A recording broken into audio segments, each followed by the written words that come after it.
प्यारे दोस्तों, आज हम एक महत्वपूर्ण टॉपिक पर चर्चा करेंगे। राजभाषा, ऑफिशियल लैंग्वेज। यह संविधान और राज्य व्यवस्था, कॉन्स्टिट्यूशन एंड पॉलिटी का एक महत्वपूर्ण टॉपिक है। तो देखते हैं क्या है इसमें। राजभाषा, ऑफिशियल लैंग्वेज का उल्लेख भारतीय संविधान के भाग 17 में किया गया है। भारतीय संविधान के भाग 17 में हमको ऑफिशियल लैंग्वेज का उल्लेख किया गया है। ऑफिशियल लैंग्वेज क्या होता है? जैसे मान लीजिए भारत सरकार की ऑफिशियल लैंग्वेज क्या होगा, राज्य सरकार का ऑफिशियल लैंग्वेज क्या होगा। कोई व्यक्ति जो है प्रार्थना पत्र देना चाह रहा है राज्य सरकार को या भारत सरकार को या जिलाधिकारी को, तो किस भाषा में का उपयोग करेगा, या एक राज्य से दूसरे राज्य में कम्युनिकेशन के लिए, इंफॉर्मेशन को शेयर करने के लिए किस भाषा का उपयोग किया जाएगा। और मातृभाषा में, प्राइमरी एजुकेशन को मातृभाषा में, मदर टंग में दिया जाए। तो यहाँ पर सब चीजें जो प्रावधान है हमारा राजभाषा में ऑफिशियल लैंग्वेज में किया गया है। अब यहाँ पर देखते हैं ऑफिशियल लैंग्वेज जो है, जैसे हम जानते हैं कि हमारे संविधान में 22 भाग हैं, और उसी 22 भाग में से एक भाग में, भाग 17 में राजभाषा का उल्लेख किया गया है, ऑफिशियल लैंग्वेज का उल्लेख किया गया है। तो हम लोग देख लेते हैं यहाँ पर भाग 17।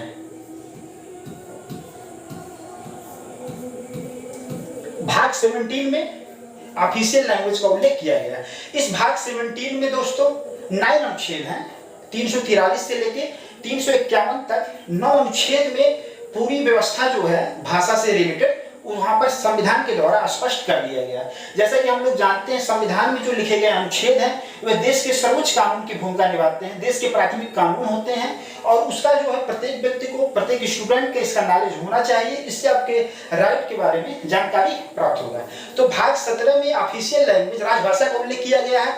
अब हम देखते हैं अनुच्छेद 343 में किन बातों की चर्चा की गई है। अनुच्छेद 343, तो अनुच्छेद 343 में जो है यह बताया गया है कि संघ की राजभाषा क्या होगी, संघ का ऑफिशियल लैंग्वेज क्या होगा, भारत सरकार का ऑफिशियल लैंग्वेज क्या होगा। तो संघ की जो है, जैसा आप जानते हैं दोस्तों, अनुच्छेद 1 क्या कहता है? अनुच्छेद 1 कहता है कि भारत जो है राज्यों का संघ होगा। आज इस समय वर्तमान में भारत में 28 राज्य हैं और 8 केंद्र शासित प्रदेश हैं। तो भारत जो है राज्यों का संघ है। यहाँ पर राज्यों को विखंडित किया जा सकता है, लेकिन जो संघ है वो अविभाज्य है। यहाँ पर अगर अनुच्छेद की संकल्पना की बात करें तो यहाँ पर कहा जाता है कि विभाजित राज्यों का अविभाज्य संघ है। जैसे अभी देखेंगे, उत्तर प्रदेश से अलग करके उत्तराखंड बना दिया गया, मध्य प्रदेश से कुछ क्षेत्रों को अलग करके छत्तीसगढ़ बना दिया गया। लेकिन संघ जो भारत है, भारत एक अखंड इकाई है, एक मतलब संप्रभु इकाई है। इसको कभी भी विभाजित नहीं किया जा सकता है, और संविधान के द्वारा यहाँ पर भारत की एकता, अखंडता को संप्रभु रखने के लिए विभिन्न प्रकार के प्रावधान किए गए हैं। अब यहाँ पर हम देखेंगे राजभाषा, ऑफिशियल लैंग्वेज के उल्लेख, क्योंकि भाषा जो होती है, वो जो बोली होता है, वो किसी भी व्यक्ति का जो होता है प्राथमिक माध्यम होता है। कोई भी चीज हम आपस में संप्रेषण करते हैं, कम्युनिकेशन करते हैं, तो भाषा उसमें जो है, बोली हमारी जो महत्वपूर्ण भूमिका निभाती है। तो इस प्रकार हम कह सकते हैं अपने सामाजिक जीवन को चलाने के लिए भाषा का जो एक महत्वपूर्ण भूमिका होता है। तो इसीलिए भाग 17 में जो है राजभाषा का उल्लेख किया गया है। और अनुच्छेद जो 343 है उसमें बताया गया है कि भारत सरकार संघ की राजभाषा क्या होगी। तो यहाँ पर कहा गया है संघ की जो राजभाषा है हिंदी होगी, और लिपि क्या होगा, देवनागरी होगा। तो संघ की जो राजभाषा है, संघ की राजभाषा हिंदी, और लिपि क्या होगा, देवनागरी होगा।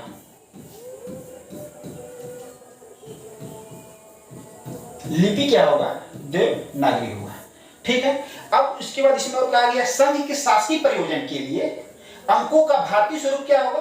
तो अंकों का स्वरूप कैसा होगा, भारतीय अंकों का क्या होगा, अंतरराष्ट्रीय रूप होगा। जैसे हम लोग कहते हैं 1 इकाई, 2 इकाई, 3 इकाई, 4 इकाई, 5 इकाई, 6 इकाई, 7 इकाई, 8 इकाई, ऐसे लिखते हैं। अब ये भारतीय अंक का स्वरूप है, लेकिन हम किस फॉर्मेट को लेते हैं, अंतरराष्ट्रीय जो इंटरनेशनल मानक है अंकों का, उसको लेते हैं। वो हम बोलते हैं 1 2 3 4 5 6 7 8, ऐसे नंबर से आप काउंट करते जा सकते हैं।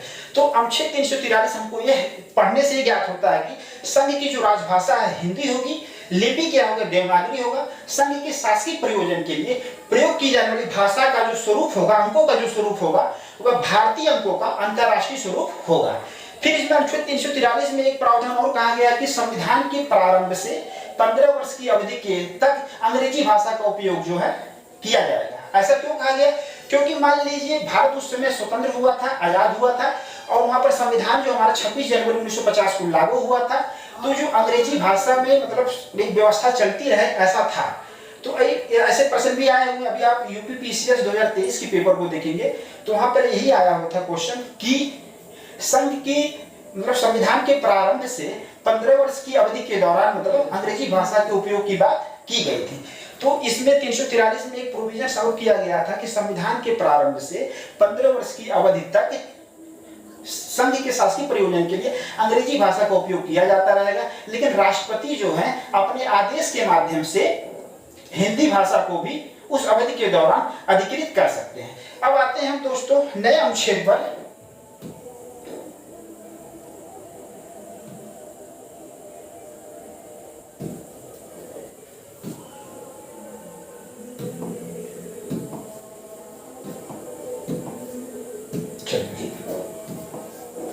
तो हमने पीछे 343 अनुच्छेद को देख लिया। अब ऑफिशियल लैंग्वेज के अंतर्गत जो 344 अनुच्छेद है उसको हम देखते हैं। अनुच्छेद 344 अनुच्छेद 344 अनुच्छेद 344। अब अनुच्छेद 344 में क्या कहा गया? अनुच्छेद 344 में कहा गया है कि राष्ट्रपति के द्वारा एक राजभाषा आयोग का गठन किया जाएगा और एक राजभाषा समिति बनेगी। ऑफिशियल लैंग्वेज कमीशन की स्थापना किया जाएगा। कौन करेगा? प्रेसिडेंट के द्वारा किया जाएगा। और एक ऑफिशियल कमेटी बनेगी जिसमें 30 मेंबर होंगे, 30 मेंबर होंगे। और 30 मेंबर्स कहां से आएंगे? 20 मेंबर्स लोकसभा से चयन किया जाएगा और 10 मेंबर्स का सिलेक्शन जो है राज्यसभा से किया जाएगा। अब यहाँ पर अनुच्छेद 344 हमको बताता है कि एक राजभाषा आयोग होगा। राजभाषा आयोग, राजभाषा आयोग, ऑफिशियल लैंग्वेज कमीशन होगा, राजभाषा आयोग। और ये क्या होगा? राजभाषा समिति होगा, ऑफिशियल लैंग्वेज कमेटी होगा, राजभाषा समिति, राजभाषा समिति। अब इस राजभाषा आयोग का गठन कौन करेगा? प्रेसिडेंट के द्वारा किया जाएगा, महामहिम राष्ट्रपति के द्वारा किया जाएगा। और इस राजभाषा आयोग में एक अध्यक्ष होंगे, एक अध्यक्ष और प्लस अन्य सदस्यों से मिलकर बनेंगे। और इसमें अन्य सदस्य कहां से आएंगे? जो हमारी 8वीं अनुसूची है, 8वीं अनुसूची में 22 भाषाओं का उल्लेख किया गया है। और 22 भाषाओं के जो विषय विशेषज्ञ होंगे उनको जो है सदस्य के रूप में सम्मिलित किया जाएगा।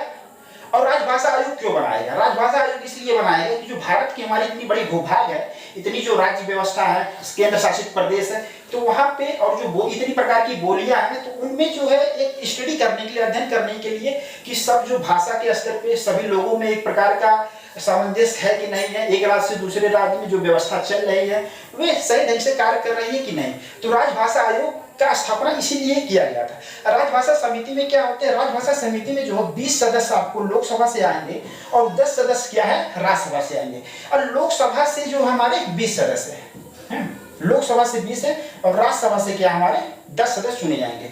जैसे आप जानते हैं लोकसभा में कितने मेंबर हैं? 552 मेंबर हैं, लेकिन 2 मेंबर जो थे आंध्र भारतीय समुदाय से, उसको जो है एक संशोधन के द्वारा समाप्त कर दिया गया है। इस समय प्रेजेंट टाइम में अगर हम बात करें तो लोकसभा में 550 मेंबर की क्षमता है, लेकिन सदस्यों का जो चयन है वह एकल संक्रमित अनुपातिक प्रतिनिधित्व प्रणाली के माध्यम से 20 सदस्यों का चयन लोकसभा में से किया जाएगा। और राज्यसभा में 250 मेंबर है क्षमता, 245 सीटें ही भरी गई हैं। उस 245 में से 10 लोगों का चयन किया जाएगा इसमें। और कैसे चयन किया जाएगा? एकल संक्रमणीय मत अनुपातिक प्रतिनिधित्व प्रणाली के माध्यम से इनका चयन किया जाएगा। तो अब राजभाषा समिति में कितने मेंबर होते हैं? 30 मेंबर होते हैं टोटल। तो यहाँ से भी आप देखेंगे, अगर आप पीसीएस के पीवाईक्यू को क्वेश्चन को उठाएंगे तो आप देखेंगे क्वेश्चन आया हुआ है, राजभाषा आयोग ऑफिशियल लैंग्वेज कमीशन का गठन किसके द्वारा किया जाता है? राष्ट्रपति के द्वारा किया जाता है। इसमें कितने सदस्य होते हैं? तो इसमें जो 22 हमारी 8वीं अनुसूची है उसमें जो 22 भाषा है उससे रिलेटेड जो होते हैं विषय विशेषज्ञ सम्मिलित होते हैं और एक अध्यक्ष होते हैं। अब राजभाषा समिति में कितने मेंबर होते हैं? तो कितने मेंबर होते हैं? 30 मेंबर्स होते हैं। अब उसमें से 20 मेंबर्स जो है लोकसभा से आते हैं और 10 मेंबर्स जो होते हैं राज्यसभा से आते हैं। तो अनुच्छेद 344 में यही बातें की गई हैं। ठीक है, तो आपको यहाँ पर ये नोट डाउन कर लीजिएगा। फिर हम देखते हैं 344 हो गया। अब अनुच्छेद 345 पर आते हैं।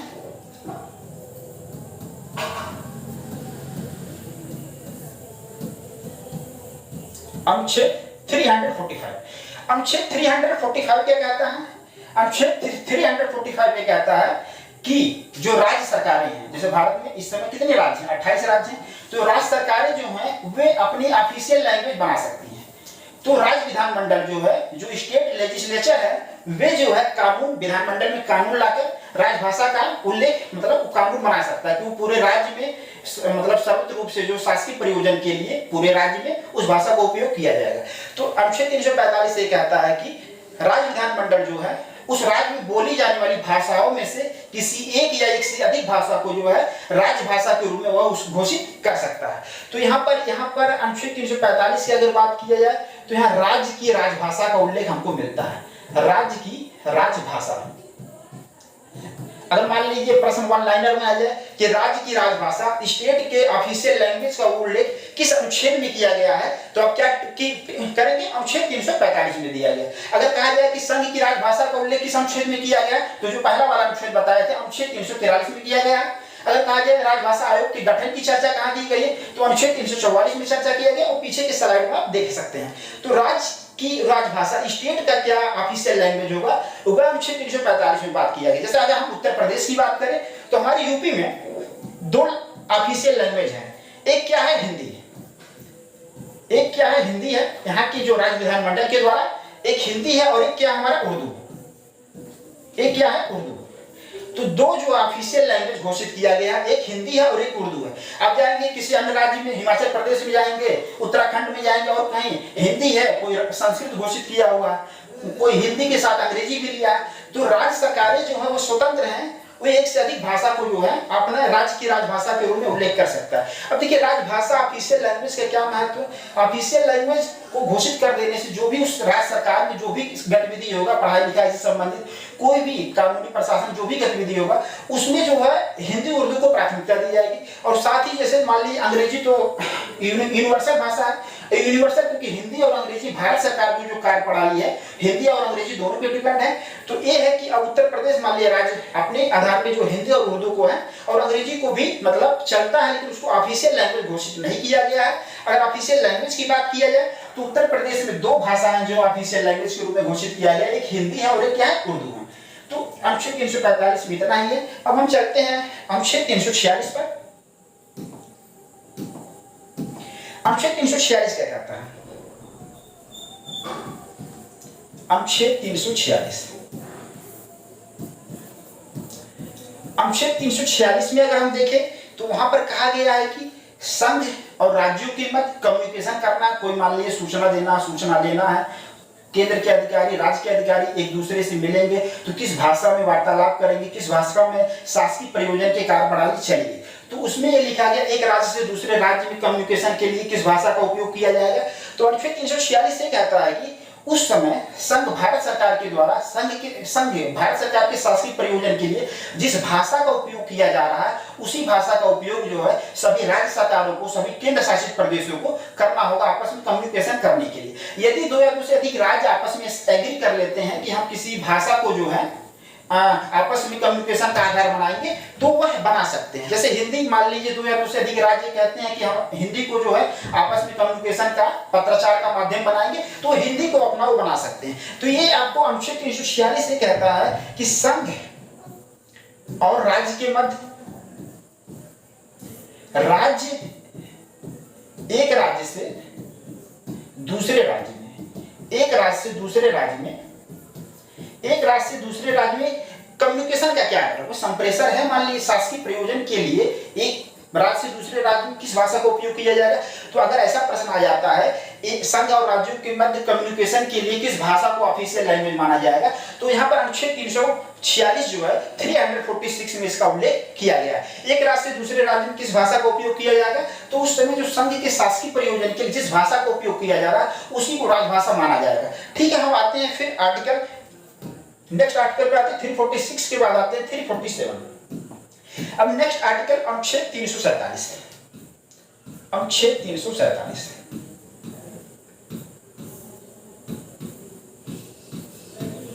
अब देखिए दोस्तों अनुच्छेद 347 क्या कहता है। अनुच्छेद 347 कहता है कि मान लीजिए किसी राज्य के किसी जनसंख्या के अनुभाग द्वारा जो बोली जाने वाली भाषा है, वे मांग करते हैं कि हमारे क्षेत्र में जो बोली जाने वाली भाषा है उसको क्या बना दिया जाए, ऑफिशियल लैंग्वेज बना दिया जाए।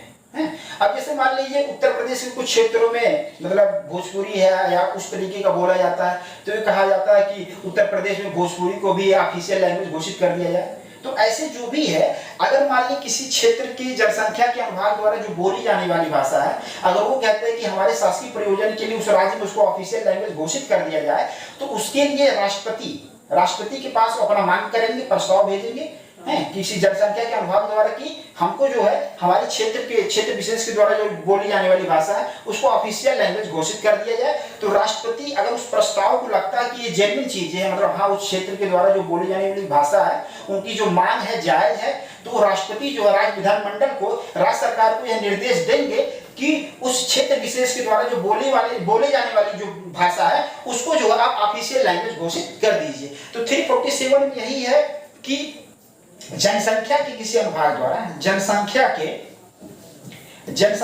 किसी अनुभाग द्वारा जनसंख्या के किसी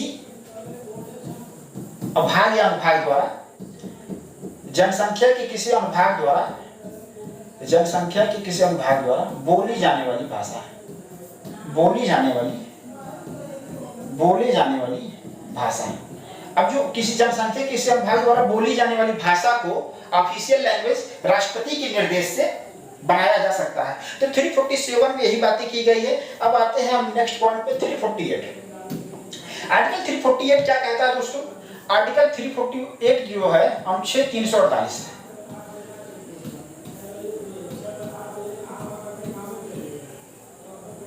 तो अनुच्छेद 348 में क्या बातें की है? अनुच्छेद 348 ये कहता है कि जो उच्चतम न्यायालय है, जो उच्च न्यायालय है, उसमें जो कार्रवाइयां हो रही है, उच्च न्यायालय उच्चतम न्यायालय की जो निर्णय है, जो डिक्री है, जो भी वो जजमेंट देंगे वो किस भाषा में होगा? तो यहाँ पर अनुच्छेद 348 के माध्यम से स्पष्ट कहा गया है कि उच्चतम न्यायालय, सर्वोच्च न्यायालय, उच्च न्यायालय के द्वारा जो भी निर्णय पारित किए जाएंगे, जो भी आदेश दिए जाएंगे, उसका अंग्रेजी भाषा में होगा। वहां पर जो भी कार्रवाई किया जाएगा वो क्या होगा? अंग्रेजी भाषा में होगा। मतलब आप उच्च न्यायालय हो गया, उच्च न्यायालय, उच्चतम न्यायालय, उच्चतम न्यायालय है। अब उच्चतम न्यायालय में जो भी कार्रवाई हो रहा है, जो प्रोसीडिंग्स हो रहा है, जो जजमेंट आ रहे हैं, जो भी वो उन्होंने निर्णय पास किया, जो भी उन्होंने ऑर्डर दिया, आदेश दिया, उसकी वो लैंग्वेज क्या होगा? अंग्रेजी भाषा होगा। इंग्लिश लैंग्वेज का जो है उपयोग किया जाएगा। ये हो गया चीजें। और क्या कहा गया? और कहा गया है संसद में जो विधेयक लाया जाएगा, संसद मान लीजिए है, और राज्य विधानमंडल, राज्य विधानमंडल, राज्य विधानमंडल, राज्य विधानमंडल, पार्लियामेंट में, लोकसभा, राज्यसभा, किसी भी सदन में आप कोई एक्ट या बिल लाएंगे, कोई भी आप एक्ट ला रहे हैं, कोई आप बिल ला रहे हैं, तो इसमें जो प्रस्ताव रहेगा वो अंग्रेजी भाषा में रहेगा, और जो भी कानून पारित किया जाएगा पार्लियामेंट के द्वारा वो अंग्रेजी भाषा में ही होगा। हर एक चीज राज्य विधानमंडल के द्वारा भी जो होगा वो क्या होगा? जो भी कोई भी एक्ट लाया जाएगा, कोई भी बिल लाया जाएगा, वे अंग्रेजी भाषा में ही रहेंगे, इंग्लिश लैंग्वेज में ही हर एक चीजें रहेंगी। तो आर्टिकल 348 एक चीजें कहता है। फिर साथ ही 348 ये जोड़ता है कि अगर राज्यपाल जो है राष्ट्रपति की पूर्व अनुमति से जिस उच्च न्यायालय, जैसे जिस राज्य में, जैसे मान लीजिए उत्तर प्रदेश का उच्च न्यायालय इलाहाबाद में है, प्रयागराज में है, तो उच्च न्यायालय मतलब यहाँ पर हिंदी भाषी राज्य है, तो अगर राज्यपाल जो है राष्ट्रपति की पूर्व अनुमति से उच्च न्यायालय की जो कार्रवाई है, जो प्रोसीडिंग्स होता है, जो सुनवाई होता है, उसमें जो बहस होता है, उसको जो क्षेत्रीय भाषा में, हिंदी भाषा में अलाउ कर सकते हैं। लेकिन जो उच्च न्यायालय के द्वारा जो निर्णय दिया जाएगा, जो जजमेंट आएगा, उसका प्रकाशन किस में करना है? अंग्रेजी भाषा में करना है। आप बहस कर सकते हैं हिंदी भाषा में, लेकिन जो जजमेंट आएगा वो क्या है? अंग्रेजी भाषा में आएगा। लेकिन अब यहाँ पर भी एक थोड़ा सा रिलीफ दिया गया है। चलिए ठीक है, जो एक्ट और जो बिल है वो आप हिंदी भाषा में ला सकते हैं, लेकिन उसको जब राजपत्र में प्रकाशन करना होगा, उसको पब्लिश करना होगा, तो उसको उस हिंदी का अनुवाद आप अंग्रेजी भाषा में करके ही पब्लिश करेंगे। तो ये प्रावधान किया गया था, क्योंकि देखिए 348 अंग्रेजी भाषा को थोड़ा सा इतना महत्व इसलिए दिया गया था क्योंकि जो भारत में जैसे अंग्रेजी जो है एक थोड़ा सा कनेक्टेड है हमारी हिंदी को, क्योंकि सभी लोगों की मान लीजिए कानून की जो भाषा है, न्यायालय की जो भाषा है, कुछ ऐसे शब्दावलियां हैं मान लीजिए जो चीजें हैं, क्योंकि भारत में जो है भारतीय जो शासन है एक लंबे काल तक ब्रिटिश औपनिवेशिक में था, ब्रिटेन के यहाँ पर शासन था, तो जो भी कानून विधेयक ये सब जो लाए जाते थे वो अंग्रेजी में ही थे।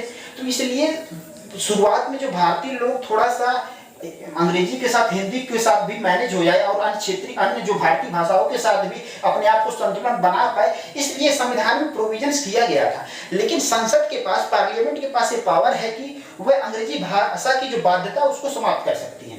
लेकिन फर्क है कि आपको 21वीं सदी में भारत जो है आपको वर्ल्ड के साथ मिलकर चलना है, क्योंकि आप जानते हैं इंग्लिश जो है एक वर्ल्ड मतलब लैंग्वेज है। तो इसलिए जो चीजें है आपकी जो प्रशासन है यहाँ पर, यहाँ जो अधिकारी हैं और जो यहाँ पर जजमेंट है, जो मान लीजिए जज की क्वालिटी है, जो एडवोकेट, तो एक जो उनकी वर्ल्ड क्लास की जो क्वालिटी बनी रहे, इसलिए भी इंग्लिश को जो है प्राथमिकता दिया गया है। लेकिन इस समय वर्तमान में भारत में जो सभी भाषाओं को, जो भारतीय संविधान के 8वीं अनुसूची में वर्णित 22 भाषाएं हैं, उनको सभी को एक समान महत्व दिया जाता है। यह कि शासकीय सुविधा के दृष्टिकोण से भाषाओं को जो है प्राथमिकता में दिया गया है, इसलिए अंग्रेजी भाषा के साथ हिंदी को भी सामंजस्य बैठाने की कोशिश की गई है। फिर हम आते हैं नेक्स्ट अनुच्छेद पर, 348 हो गया। अभी हमने बताया था भाग 17 में जो 343 से लेकर 351 तक के अनुच्छेद का उल्लेख है, तो 348 हो गया। हम चलते हैं 349 क्या कह रहा है।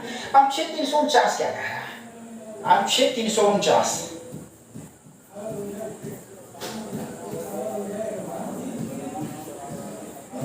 तो अनुच्छेद 349 आर्टिकल 349 क्या कह रहा है? तो आर्टिकल जो 349 जो है आपको देखिए, आर्टिकल 349 है, उसके बाद यहाँ पर आप देखेंगे आर्टिकल 350 भी आपके पास है, और उसको 350 में दो कैटेगरी है, एक तो 350 है और एक क्या है 350 ए है, और एक क्या है 350 बी है, और एक क्या है 351 है। यहाँ पर इसलिए लिख दिया क्योंकि आपको कोई दिक्कत ना हो, यहाँ पर समझा देखिए 349 क्या कहता है। आर्टिकल 349 ही कहता है कि अभी देखिए जो बात करते हैं अनुच्छेद 348 में क्या लिखा है, उच्चतम न्यायालय, उच्च न्यायालय, संसद में कोई विधेयक लाया जाएगा, कोई अधिनियम पारित किया जाएगा, राज्य विधानमंडल में कोई अधिनियम या विधेयक लाया जाएगा, उसकी भाषा क्या होगी? अंग्रेजी भाषा होगी। लेकिन पार्लियामेंट जो है अनुच्छेद 349 का प्रयोग करके जो अंग्रेजी भाषा बार बार जोड़ा जा रहा है कि अंग्रेजी भाषा में रहना चाहिए, अंग्रेजी भाषा में रहना चाहिए, पार्लियामेंट जो है उसको किसी भी भाषा में अलाउ कर सकता है। ये अनुच्छेद 349 के तहत क्या पावर दिया गया है। तो यहाँ पर जो है संसद के पास जो है, संसद के पास शक्ति है, संसद के पास शक्ति है कि अनुच्छेद 348 में भाषा के प्रयोग को परिवर्तित कर सके, भाषा के प्रयोग को परिवर्तित कर सके। ठीक है, अब अनुच्छेद 349 जो है पावर दे रहा है। जो अनुच्छेद 348 में कहा गया है कि उच्च न्यायालय की भाषा, उच्चतम न्यायालय में जो कार्रवाई होगा, जो निर्णय होगा, जो पास किया जाएगा, विधेयक जो लाया जाएगा, सब इंग्लिश लैंग्वेज में होगा। लेकिन अगर पार्लियामेंट चाहे तो अनुच्छेद 349 संविधान का 349 एक पावर देता है कि वह संविधान के माध्यम से, संशोधन के माध्यम से इस भाषा के प्रयोग को जो है परिवर्तित कर सकता है। अब देखिए अनुच्छेद 350 क्या कहता है। अनुच्छेद 350 क्या कहता है? प्रार्थना पत्र। प्रार्थना पत्र आप कैसे देंगे?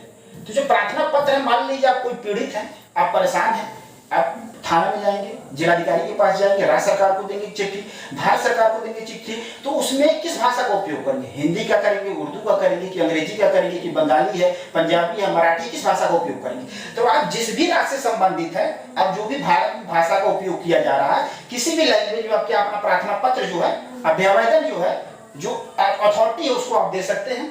तो ये 350 कह रहा है कि प्रार्थना पत्र मान लीजिए, प्रार्थना पत्र हो सकता है आप पीड़ित हो तब भी दे सकते हैं, हो सकता है किसी अन्य प्रकार का पत्र हो। तो ये चीजें आपको अनुच्छेद 350 में स्पष्ट रूप से बता दिया गया है कि भारत सरकार उस राज्य में जो भाषा शासकीय प्रयोजन के लिए लाया जा रहा है। अब जैसे उत्तर प्रदेश में आप हैं, उत्तर प्रदेश सरकार को आप प्रार्थना पत्र देना चाहते हैं, उत्तर प्रदेश के आप निवासी हैं, तो आप बंगाली भाषा में लिखेंगे तो हो सकता है, माने बंगाली भाषा में नहीं लिखेंगे ना, अब क्या है हिंदी या उर्दू में लिख के या अंग्रेजी जो सर्वमान्य भाषा अंग्रेजी में लिख के आप प्रार्थना पत्र जो है सबमिट करेंगे। तो वो चीज आप जिस राज्य में निवास कर रहे हैं वहां की जो शासकीय प्रयोजन की भाषा है उसको आप प्राथमिकता में रखते हुए है अपना प्रार्थना पत्र, जो अपना आवेदन जो है, जो अथॉरिटी है जिसको आप देना चाहते हैं आप दे सकते हैं। अनुच्छेद 350 ये क्या कहता है? अनुच्छेद 350 से और अनुच्छेद 350 देखिए प्यारे दोस्तों, ये मूल संविधान में नहीं था। जब हमारा संविधान 26 जनवरी 1950 को लागू हुआ तो ये नहीं था। इसको जो है 7वें संविधान संशोधन 1956 के द्वारा क्या है जोड़ा गया। इसको कब जोड़ा गया? 7th जो संविधान संशोधन था, संविधान संशोधन विधेयक, संविधान संशोधन विधेयक 1956, 7वां संविधान संशोधन विधेयक 1956 लाया गया और उसमें जो है एक नया अनुच्छेद 350A और एक नया अनुच्छेद 350B जोड़ा गया था, क्योंकि हमारे मूल संविधान में नहीं था। अब ये 350A क्या कहता है? 350A कहता है कि जो प्राइमरी एजुकेशन है, जो हमारे भाषा अल्पसंख्यक वर्ग हैं, जो अब ऐसे लोग जो अल्पसंख्यक भाषा वर्ग से संबंधित हैं, अल्पसंख्यक भाषा वर्ग से संबंधित है, उनको जो मातृभाषा में शिक्षा का अधिकार जो है राष्ट्रपति के द्वारा जो है सुनिश्चित कराया जाएगा। मान लीजिए किसी राज्य सरकार में अल्पसंख्यक वर्ग के लोग हैं तो वो किस भाषा का उपयोग, तो वहां पर जो मदर टंग, जो प्राइमरी एजुकेशन क्या, कक्षा 1 से जो 5 तक का एजुकेशन है, कक्षा 1 से 8 तक भी आप ले सकते हैं, उसमें जो है मदर टंग मातृभाषा में जो है बच्चों को शिक्षा उपलब्ध कराया जाएगा। ठीक है, अनुच्छेद 350 से मातृभाषा से रिलेटेड है, मातृभाषा में शिक्षा का अधिकार है। मातृभाषा में जो है, मातृभाषा में शिक्षा का अधिकार का उल्लेख किया गया है। मातृभाषा में शिक्षा का अधिकार है, तो मातृभाषा में शिक्षा का अधिकार हो गया है। 350A कहता है जो भाषाई अल्पसंख्यक वर्ग है उनके जो है हितों को संरक्षण की बात की गई है। अनुच्छेद 350B में जो है राष्ट्रपति जो है एक विशेष अधिकारी की क्या है नियुक्ति करेगा। अनुच्छेद 350B क्या कहता है? एक विशेष अधिकारी की नियुक्ति राष्ट्रपति के द्वारा क्या है किया जाएगा। एक विशेष अधिकारी की जो नियुक्ति है वह किसके द्वारा किया जाएगा? राष्ट्रपति के द्वारा किया जाएगा। ये राष्ट्रपति क्या करेगा? जो भाषाई अल्पसंख्यक वर्ग के लोग हैं उनके हितों का संरक्षण करने के लिए क्या उनके बच्चों को जो मातृभाषा में प्राइमरी एजुकेशन दिया जा रहा कि नहीं दिया जा रहा, वो इसका जांच करेंगे। वो संविधान में जो भाषाई अल्पसंख्यक वर्ग के लोग हैं, जो लिंग्विस्टिक माइनॉरिटी के लोग हैं, उनको उनके लिए जो राष्ट्रपति के द्वारा सुझाव दिया जाएगा, जो समस्या बताई जाएगी, उसके संदर्भ में अपना रिपोर्ट जो है प्रेसिडेंट को सबमिट करेंगे। तो अनुच्छेद 350 से भाषाई अल्पसंख्यक वर्ग से रिलेटेड है और 350B वो विशेष अधिकारी की नियुक्ति किया जाता है राष्ट्रपति के द्वारा। अब हम आते हैं दोस्तों अनुच्छेद 351 पे। एक लंबी यात्रा थी, 343 से हम शुरू किए थे, अब पहुंच गया है अंतिम पैगाम पे, 351 पहुंचे। 351 क्या कहता है? अनुच्छेद 351 पे अगर हम बात कर ले तो ये क्या कहता है? अनुच्छेद 351 ये कहता है दोस्तों कि संघ का एक कर्तव्य है, संघ मतलब भारत सरकार का एक कर्तव्य है कि वह हिंदी भाषा का क्या करे? प्रसार करे। हिंदी भाषा का क्या करना है? प्रसार करना है। जो हिंदी भाषा है, हिंदी भाषा का क्या करना है? प्रसार करना है। और क्या करना है? उसके विकास करना है। हिंदी भाषा का क्या करना है? हमको विकास करना, डेवलप करना है।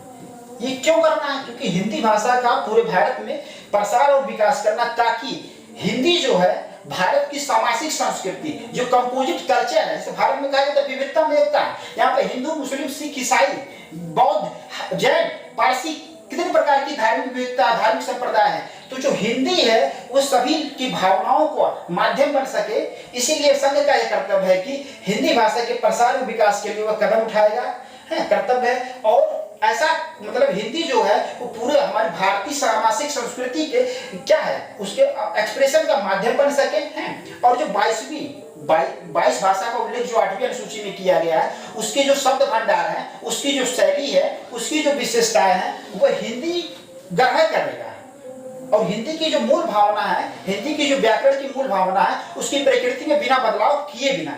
तो अनुच्छेद 351 यही कहता है दोस्तों, संघ का यह कर्तव्य होगा, भारत सरकार का यह कर्तव्य है, यह ड्यूटी है कि वह हिंदी भाषा का प्रसार और विकास करे, जिससे कि वह पूरे भारत की सामाजिक संस्कृति के का प्रतिनिधित्व का मतलब माध्यम, एक्सप्रेशन का माध्यम बन सके। और हिंदी की जो व्याकरण है, हिंदी की जो प्रकृति की मूल भावना में बिना छेड़छाड़ किए हुए जो 8वीं अनुसूची में उल्लेखित 22 भाषाएं हैं, उसके जो गुणों को, उसकी जो शैली है, उसके पदों को जो है इसमें हिंदी आत्मसात कर ले।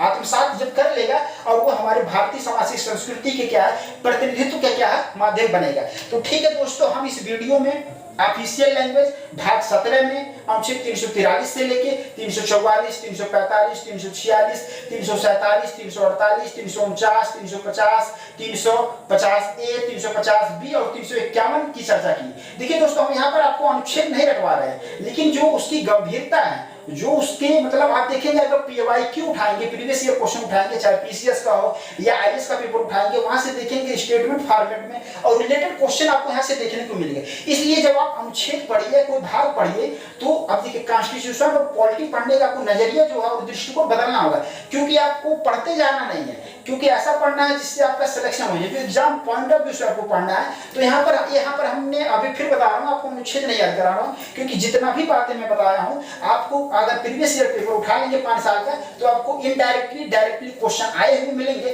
ठीक है दोस्तों, फिर हम मिलते हैं नए वीडियो में। धन्यवाद।